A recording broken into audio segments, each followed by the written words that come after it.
5 years old, nanlilinis na ako. Nasanay ko yung sarili ko na kailangan araw-araw may kita. From beggar to businessman ka pala, boss. Some of my clients dito, sir, ayaw bigyan ng permit kasi iisa daw yung pintuan. Napansin ko po yun. Wala kaming standard talaga. Mahigpit po dito sa amin. Saan po ba talaga? Gusto ba nila may CR o wala? Bawal kasing ilapit ang Poso Negro sa poso. I think doon naguguluhan eh. I used to be a water station operator muna for almost 7 years. I just quit my water station nung kalaban ko na yung sarili kong customer.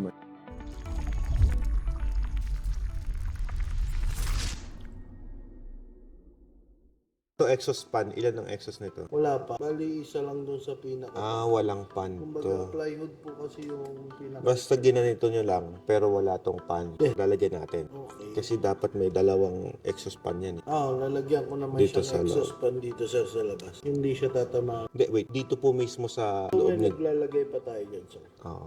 Okay. Nilalagyan kasi natin ng exhaust pan. Yung maliit lang. Oo. Para yung square na to. Kasi meron siya dito sir, ang industrial sa labas. Sa labas? Ayun na kasi yung labas. Ilang piraso? Isa pa lang. 4. Kasi ilalagay natin, sir. Ay pag 5 unit, baka hindi kayanin eh. Lagay tayo. Lagay pa ng isa. Sa loob na. Dito, anong ano dito? Ayun sir yung tupian, yan din yung mga tangke. Okay. Pwede So, naman hindi ako, pwede. Pwede ako dyan sir tumagos, maglalabas pa ako ng pipe, papunta sa likod. Kasi nasubukan namin, sir, na ganito. Kapag nagsabay-sabay ang dryer, namumuti yung isa. Kasi hindi makalabas lahat ng init niya. Ayun, pwede ako maglagay pa ng isang exhaust sa kabila. Yung nagtutupi doon, sir, mainitan niya. Mainit na hangin lumalabas dyan. Oo nga, may. Sige, lalagyan kong dalawa. Naka-aircon kasi yan eh. Oo. Hindi, kahit naka-aircon siya, ma'am. Kasi may gas stove. May gas kasi gas operated siya. Pagka hindi enough. Sabi mo, industrial naman nilagay mo. We'll check yung exhaust kung kaya niya. Pwede naman po ako maglagay pa sa kabila. Ang isa pa. Subukan mo natin, sir, para hindi ka waway natutupi. Doon sa nagtutupi, sir, bali may padala. May iba pa. Oo. Sige, sir. Sa labas naman ang tapon din. Okay, but before ako magsabi, sir, i-check muna natin maigi para at least hindi tayo magdoble-doble gastos before nyo galawin ulit. Kasi, di ba, sa site visit naman to. So, when we check this, Yung ano na lang yan eh, gasoline na lang yung kulang ko dyan. sige, sir. Kaya nakuha namin kasi sir, parang isang tema sa air conditioning, sa lang. Oo, related lahat, sir, no? Pag ano sir, ano mo na yung vlog mo sa business kong aircon. Sige po, sige, promote natin. Oo, walang problema sa akin. Hindi naman po ako madamot. Basta hindi pares tayo ng line of business.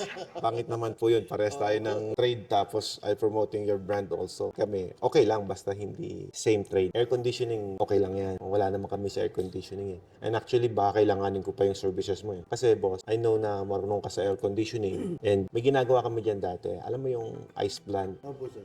Yung mga ice plant na ginagawa Sir, namin. nagsusupply din po ako ng mga materials. Prion. Yan. Kailanganin ko yung refrigerant mo tsaka yung Prion mo. Kasi may mga ano kami, mga ini-import kami sa China na mga ice machines. Opo. So yun po, pag ini-import, bawal i-import sir yung ano, mga refrigerant. Opo sir, bawal. Bawal eh. Kailangan may papeles ka po. Hindi naman ano, pero medyo high risk lang po kasi. Meron naman dito sa Pilipinas. So we're going to buy refrigerant here. Sir, kapag galing pa doon sa kanila yung mga refrigerant ko, syempre pagka naubos, yun ang concern ko eh. Opo sir. Nawawala yan eh, di ba? Opo. O pag nawala, saan ako bibili? Dapat sanay na ako dito sa Pilipinas, di ba? Definitely boss, baka kailanganin ko din yung Services. services mo. Although meron naman dito, pero syempre, tinangkilik mo ako boss eh. Support din kita. Ganun lang naman yun eh. Anyway sir, laundry lang po ang dalawa kayo. Kaya po nakablang pa yun sir, kasi napanood ko sa vlog niyo.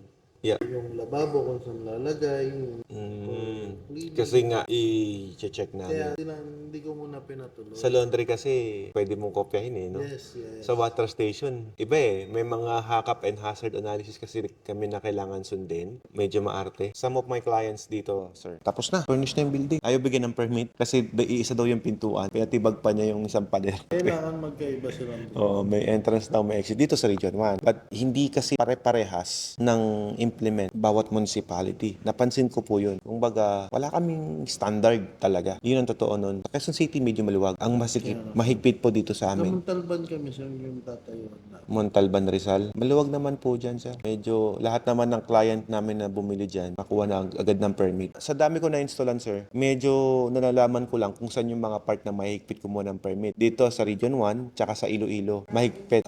Every provinces iba-iba. Iloilo, medyo mahirap kumuha ng permit. Pero Pero syempre, lahat naman po naayos basta susundin lang natin yung guidelines. Dito nga po, minsan meron pa kaming na-encounter. Saan po ba talaga? Gusto ba nila may CR o wala? Questionable pa yan, sir. Ayaw na may CR dito sa Pangasinan. Samantalang, syempre boss, kailangan mo mag-CR. Diba? Kailangan ng hygiene ng naglilinis eh. CR yung empleyado. Ay, hindi ko alam. Pero ako, kung ako tatanungin mo, sir, of course, gusto ko ng washroom. CR man lang. Sir, syempre, napakamot ka somewhere in your part of your body. Saan ka maghuhugas? Doon sa lababo na nihugasan mo ng galon. Di syempre, mas maganda doon sa CR na. Para at least pagpasok mo doon sa sanitized area, maayos. Siguro kung ayaw nila, mas maganda siguro kahit may toilet man lang sa labas. I think nami-mislook nila yung part na ganito, sir. Ito based on my observation lang. Siguro yung mismong nag-check, naguguluhan sila doon sa part na bawal kasing ilapit ang Poso Negro sa poso. I think doon naguguluhan eh. I think hindi pa hindi ako sure din. Kasi iba-iba yung testimony na nakukuha ko kapag kami kausap akong mga inspector eh. Iba-iba yung sinasabi sa akin eh. Dapat yan, may seminar dyan eh. But actually sir, nag-seminar kami, 40-hour seminar. Yun na rin yun eh. Kung susundin nila yun, yun na yun. Kaya lang nalilito yung iba na nag-inspect. So, I don't know. Hindi ko masagot yung part na yun. Ngayon, na nangyayari boss? Di ba tayo, meron guideline na 25 meters away from septic tank mo, yung Poso Negro, doon sa deep well mo, yun yung poso. Siguro doon ng dalawa nagkakaroon ng lituhan. Baka akala nila, kung may CR dito, dyan na rin yung septic tank. Eh di ba tayo, minsan pag gumagawa, andito yung CR, pero yung septic tank mo nandun. Naka-plumbing yan. Di ba? Naka-plumbing yan. Yun ang di naintindihan siguro ng ibang inspector. Kaya ganun. Di ba? Parang deep well ko, katabi niya CR. Pero yung septic tank doon, live. Malayo. Yun yung, kahit man kami, boss. Hindi kami maglalagay ng septic tank na malapit sa Poso Negro. Siyempre, ano yan eh. Mortal enemy yan eh. Baka mamaya, mahigop mo yung tinatapon mo eh, di ba? Nasa air conditioning po pala kayo. Naka-GS ka, boss. Wow, yayamanin pala tong kausap. Hindi, yabang lang po meron ako, sir. Wala rin. Na-refer nila ako sa mga sub-dealer nila. Kasi ako, sir, nagbebenta. Ng mga preyon, ganyan. Yes, pre-on, yung mga ginagamit dyan Yung mga ginagamit dito sa aircon. pag-install. Malaki market mo, boss. Kasi mainit sa atin eh. Yung iba nagtitinda lang ng aircon. Ako naman, materials, kaka aircon. Lahat naman sir eh. Actually kami din yun eh. From humble beginning. Masasabi na natin ganun. Kasi wala rin puhunan nung una. Parang nag-start lang din from ground talaga. Hirap no? Pero worth it. Worth it talaga. Kasi kesa yung sinubo sa'yo lahat, hindi ka matututo eh. Yes, sir. Di ba? Kung hindi mo pinaghihirapan yung sinigita mo. Parang sir, kasi almost 5 years old nandilimus na ako. Parang nasanay ko yung sarili ko na kailangan araw-araw may kita. Sa Pandilimos. Yes, sir. Nandilimus ah. Galing naman sir. From beggar to businessman ka pala boss. Sana ma-feature ko sa vlog ko yan. Kung okay lang. Okay lang naman, sir. Setapan kita. Yung on the spot kita, boss. Ang galing ng kwento nyo, sir. Okay lang sa'yo na i-share yun, sir? Okay lang po. May gas line. Libre po kasi yun, sir. No? Kaya lang ginawa mo na eh. Discount him na lang. Nakalagay po kasi dyan free. Yung gas lane, Yes. wala pa kaming gas lane. Lahat po na nakalagay dyan na Yung libre. exhaust system, Ayan, libre din po yan. Ay ngayon, ginawa mo na, sir. Anong ibabawas ko? Ginawa mo na. Hindi, gagawin pa rin naman namin yun. Siyempre, ganito yan, boss. Although meron kayong nilagay na ron, kami po kasi, sinusunod pa rin namin yung requirements ni LG. So, whatever the requirements ng company, we will follow that. Siyempre, kasi sir, sa akin, although marami naman akong kilalang dealer, kasi nga, appliances pa rin Yes, siya, di ba? of course. Kaya sabi ko, parang gusto ko, bili na lang akong unit kay ganito, kay ganyan. ikaw na magkabet. Yes. Pwede although naman. sir, kasi sir, di ba? Kasi technician nga po kami. Parehas lang naman sila pipe eh. Parehas lang. Opo sir. Parehas Walang pagkakalayo sa Correct. ginagawa namin. Gas. Nagkakarga rin kami ng pre-on, di ba sir? Tama. Parehas lang yun. Kaya sabi ko, ginawa na namin na Binanatan nyo na lahat talaga. Opo, sir. Pinagaan nyo po yung trabaho namin. Actually, sa tubig doon, 0-0. Meron siyang nilatag. Bakit? Ano ba pinanguhugas ng galon? Sa panghugas ng galon, sir, filtered water pa din yun. Filtered water pa rin. Kasi anything na magiging possible for contamination, tinatanggal natin. Kasi iniingatan din po natin na makapag-deliver tayo ng contaminated na tubig. Nasa appliances din kayo, kaya hindi kita pwedeng tagain dun, sir. Hindi ako pwedeng mag-overprice. Kaya nga po. Pwede mag-overprice sa'yo, sir, pag kumuha ka sa akin.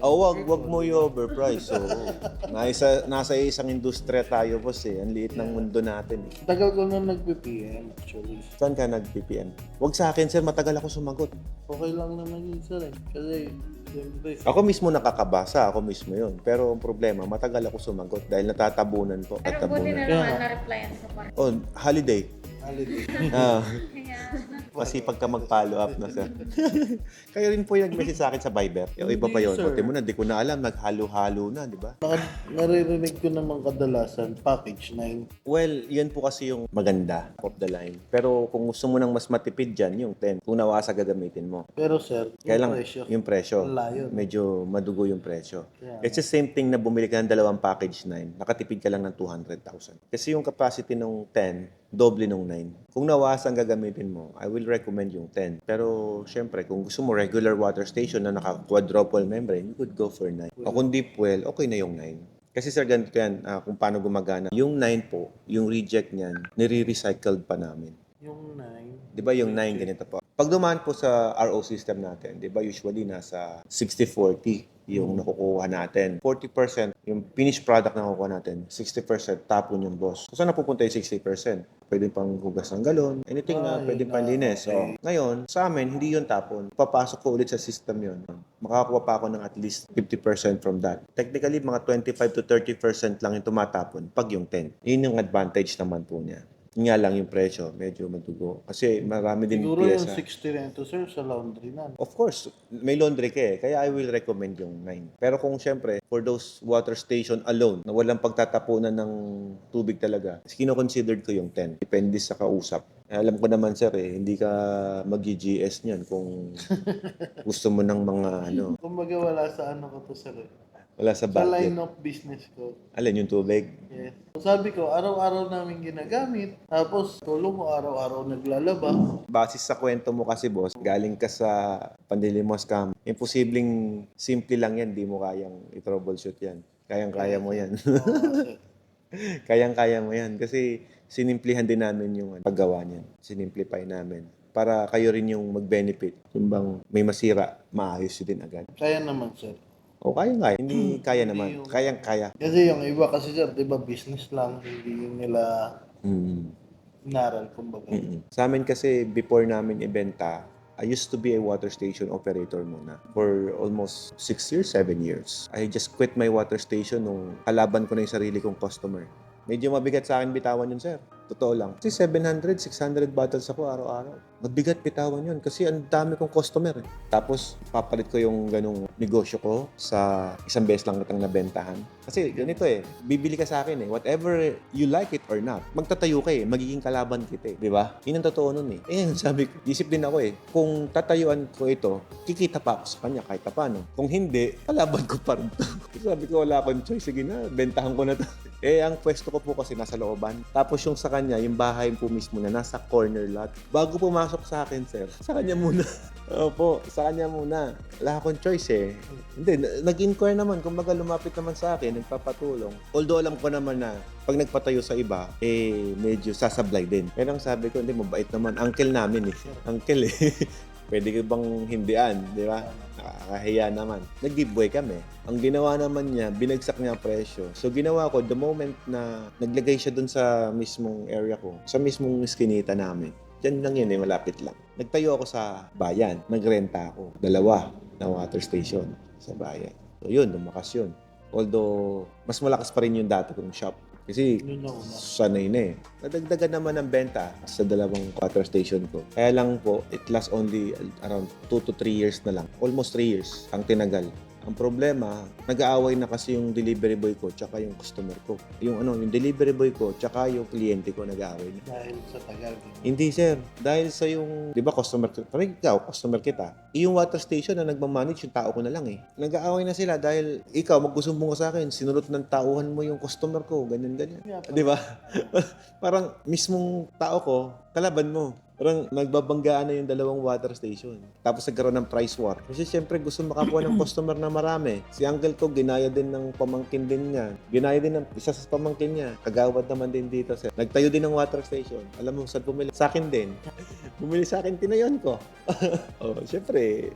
Pero before ko tayuan, humingi ako ng permiso. Kaya pamangkin mo gusto rin magpatayo ng water station. As respeto sa'yo, syempre. Nagbigay galang tayo dyan.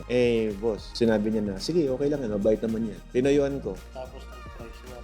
Doon na nangyari yung mga price war. Tapos, ito pa ka malupit na pangyayari, sir. Ito, kukwento ko lang sa'yo. Para at least naging transparent lang ako. Yung tinayo ko sa uncle ko kasi is package 6. Yung pamangkin niya, 8. Package 8 ang tinayo. Siyempre, package 8, malakas siya ng doble sa 6. Tuloy-tuloy ang capacity, tuloy-tuloy ang production. Ito, nasa appliances din. Mga technician siya ng mga appliances. Nire-repair ba? Hindi ka gaya mo, supplier ka eh. Siya repairman. Talagang siya yung nag-repair. Gusto na raw niya ng mas malaking kita. Nakakuha ng financer. After niyang na-installan, 3 months lang niyang inoperate yun. After 3 months po, binayar niya yung financer niya. Sinolo niya, dapat sosyo. Ayaw niyang makipagsosyo kasi siya daw yung napapagod. Tapos yung uncle niya ang nakikinabang. So, alam mo nangyari? Binayar niya after 3 months. Kasi nagkaka-price war na sila eh. Ngayon, nainis tong uncle niya. Tumawag sa akin, Alfred, tulungan mo ko kasi binayar na to ni pamangkin. Parang gagawin? Lipat mo yung water station. Alam mo, binaklas namin dyan. Nakakuliglig pa yung sasakyan namin. Dito sa probinsya, kuliglig. Naklas namin yung package 8 niya. Pagkabaklas, habang binabaklas, kinakabit naman namin yung bago. Basically, boss, nagkaroon sila ng di pagkakaintindihan. Ako naman, labas naman ako doon kasi I'm just here to sell. Ano, boss? 100 meters ba? 50 meters lang. Ganyan lang. Kasi yung isa, bahay. Nung unang kliyente ko, bahay niya mismo yung nilagyan. Tapos ito namang pamangkin niya, mga 50 meters away o 100 meters away, bahay din niya yun. Doon lang bahay niya. Kasi yung magkakamag-anak nga eh. O yung financer, taga Pampanga, yung financer niya. Ngayon, dahil sinuli na yung makina, may bahay din siya sa likod. Likuran nilang din nila. Tinayo din doon yung water station. Kaya nagkaroon ng price war. Ngayon, sir, ganito yan. Lahat naman po sila, kahit sabihin mong may ganong competition, nakabawi sa puhunan. At hanggang ngayon, kumikita, kung madadaan kayo sa may malaking manok, ang lalakas ng water station dyan. Lahat po yan kliyente ko. Lahat po yan magkakamag-anak. Definitely, nung opening nga ng Manscaped, nagpuntaan pa sila eh. Wala naman ng issue kasi business lang. Wala tayong siraan. Diba? Customer mo. Wala. Kumbaga tayo, mag-inegosyo lang tayo ng maayos. Actually, kinausap ko rin sila regarding that. Sabi ko, hindi naman natin mapipigilan yung tao kung gusto rin magnegosyo. Kung gusto magnegosyo, diba? Kahit sa iba bumili yan, kakalabanin ka rin yan eh. Ngayon, tong unang kliyente ko, boss, kwento ko lang sa'yo, nasisira na yung machine niya after 6 years kung na-install. 6 years na yung makina ko. Siyempre, nagkakaroon na ng konting troubleshoot. Medyo, Pero actually, gumagana pa rin. Parang tumatanda rin. Gumagana pa din after 6 years. Medyo may tampo sa akin kasi dalawa ng relative na na-installan ko. Bumili ngayon sa iba ng machine. Alam mo ba, sir, halos araw-araw kapag dumadaan ako, nakikita ko yung company car nila nandyan nakaparada sa shop niya. Sabi ko, ano ba naman to? Araw-araw sira na lang yung makina ng binili niya. Kasi, boss, hindi aaraw-arawin yun ng water station provider na binilhan niya na may problema. Di ba? Lagi may problema. Hanggang sa bumili siya ng sariling transport. Tapos nag-usap sila ng mag-amain. Sabi niya, ikaw ba ilang beses pumunta si Alfred sa'yo? Nung in-install lang yan, doon pumunta. After nun, di na bumalik. Ibig sabihin, isang beses lang. Hindi nasisira yung makina ko. Siya, araw-araw daw. Lagi daw na tetenga yung delivery niya, may stop operation. Kasi araw-araw, ginagawa. Lagi sira, lagi gawa. Shutdown yung makina. Hanggang sa napabili nga siya ng transformer na dati namang nandun na yung makina ko, hindi niya kailangan ng transformer. Yung makina daw na nabili niya is ma-sensitive daw pagdating sa voltage faulty. Meron kasing mga supplier ng water station, sir, na tinechnical yung gawa. Kahit man ako, kaya kong gawin yun eh. Maglagay tayo ng voltage regulator, sir. Tapos, yung ginagamit ko kasi ngayon, automatic voltage regulator na, yung ABR ang gamit ko. Pero may mga installer kasi ng water station na hindi ABR ang gamit. Instead na ABR, yung mga controller, sir, na pagka bumagsak ng 200 volts, shutdown. Tapos mag-auto flashing ulit yung makina. Bago mag-product yun, magpa-flashing muna naman for several minutes, tsaka andar ulit. Ganun yung system na kinabit sa kanya. Kumbaga, nakuha rin siya sa sales stock na itong amin maganda, ganyan-ganyan. And actually, yung kinuha niya ng supplier, kliyente ko din. Kamag-anak din ni Mrs. Pinsang buo. Kaya kumbaga, negosyo. Kaya sa akin, naniniwala ako, boss. Partnership talaga eh. Kumbaga, Pare-parehas kami nagtitinda ng aircon. Pero magkakaibigan lang kami. yun, di ba? Oo, Walang sulutan ng customer. Bahala ka dyan. Oo. Customer mo. Bahala ka bahala ng customer kung saan niya gustong Yes. magpa-service. Siyempre, ang customer naman, kung sino maganda ang service. Tapos may mga tauhan ka pa, boss, kukumpetensyahin ka din. Pag ako pa ang nag-install niya, marami ako mapapabayaan. Kailangan mong maging master muna bago mo gawing negosyo. Ako yung nag-build, nag-design, ang gumawa ng system. Lahat po na nakikita nyo dyan. Siyempre, ginagaya nila. Madaling gayahin, boss eh. Kaya lang, ang hindi nila magaya, yung laman loob ng mga yan. Kumbaga, hindi ako nasatisfied. So, I continue studying para at least ako mismo, pag-usapan natin, pati chemistry niya. Dati, no? If X is equal to Y, what will the value? May mga pag-ganun-ganun pa tayo, no? Oh, tinatatandaan niyo pa ba yan?